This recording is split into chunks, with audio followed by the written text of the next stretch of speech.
Alright, hi guys. Uh, well, basically, I'm gonna show you in this little video how to do an htaccess basic so that you can protect web pages. This sort of thing is something I'm putting together because I want to protect some pages from being seen from people by the outside. I wouldn't recommend this on a huge website there. That's one of the arguments I've seen against it. But for a small scale, just so that you can show without making the information available to all, this is a good way to password protect. So here's how we're gonna do it. I've already got some stuff set up, and before we go further, let me make sure that you understand.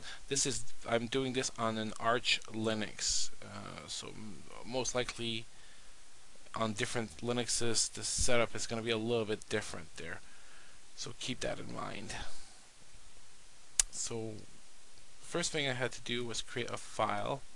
It's already created, so I'm going to go access it in, whoops, wrong, oh, there you see, bad habit, HTTP protect, and it's an htaccess.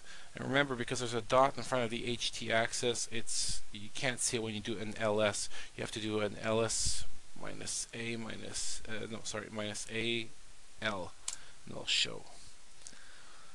So as you can see, I've put author user file. That will be the path where you will get the password from. Author group file, which is set to null, dev null. And the reason we want that is because we're not using in this case we're not using access based on a membership in a group, so we didn't want that. At least I didn't. Then we have the private wiki. That's the name I decided to call it. Well, because I was trying to password protect a wiki. So I'll put something else in this case here, since we'll just put private.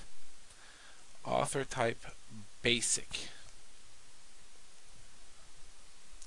So there is another one called digest, but in this case we will use basic. So what that means is, because we're using basic, when you send the password, you put your username and password, it's being sent unencrypted. So it's basic protection. Keep that in mind. And then requires valid user.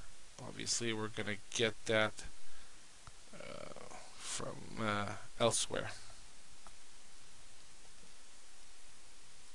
So that's one of the things you have to remember when you want to set this up. The second thing I did was create the file.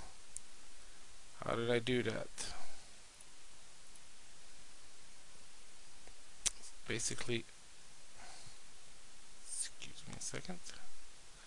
So basically what we need to do is, I went to the folder that I created. I'm going to go here first, just so that people see the actual type of access. You'll notice that it's for the owner of the directory access. In this case, it's read, write, execute. For the groups that have permission, it's read and write and execute, I should say. And for the others, it's read and execute. Right. That's how I set it up. And notice I just forgot to get rid of that file, didn't we? That's another thing there. I want to get rid of it while I'm here. You see there's nothing here. I had already created a file earlier. htapassword. I'm just going to rename it there. Password to something else. I want to keep that one for now. So ht old. As you can see, I don't have anything else. So we're going to create it. out of scratch. htaccess minus seek for create dot htaccess. We'll give it the username, I don't know, Arch, because it's an Arch Linux. And it's going to ask me to put a password. 1, 2, 3, 4, 5. 1, 2, 3, 4, 5. Adding password. Alright, so that's done. Now if we want to do the same again, let's see, Arch, I don't know, a beta, test. So I added another user, just so you understand how that works a bit. You see I added the first one here.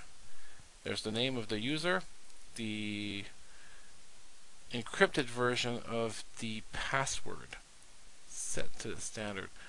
It still sends it clear true, so even though it's like that, but at least there's a small basic protection. I can remove it. In fact, if you want to remove a user, you have to edit the file manually. You can add it automatically the way we just did, but you have to edit it manually. Oops, made a mistake there. There we go. Last thing that needs to absolutely be done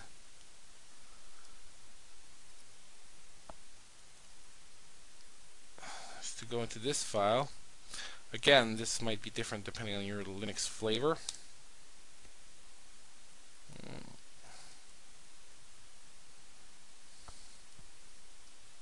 What was it again? Allow. Oh, I forget there. Allow. Darn it. Allow override there. But it's not this one. It's allow.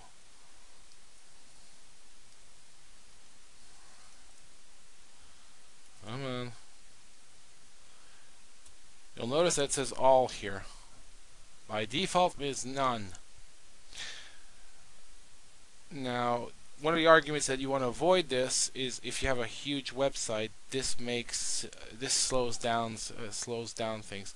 So you don't want to put this on a big web server. Small web servers, I don't see a problem with it personally. It's working fine for me, because the thing is that it has to look on every directory underneath it to see if there's any contradiction or anything. So basically, it's better to have it at none and not use this system. But if you want to basically protect some small websites, like I'm trying to do in my situation, this is good. So those are the 3 things to remember. So now we should try and see what happens when we go to the next step, which is to test it out. Alright, as you can see, I'm currently you're looking at a blank page. I'm only showing you the zone I need you to see. I don't want to show you the address of where my little web server is, because it's just a test server. I don't want people getting there. By the way, I'm doing it from the net because I'm not at home right now, in case you're wondering. Alright, and I just put enter, and here we go. It's asking you for the username and password. It actually shows it here. There you go. No point in like hiding it. The site says private. That was the name I put in earlier. 1, 2, 3, 5, and it's an empty folder.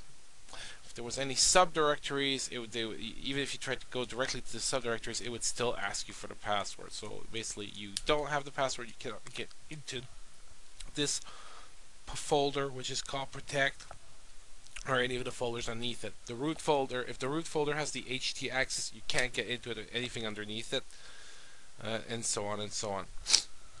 And that's the trick.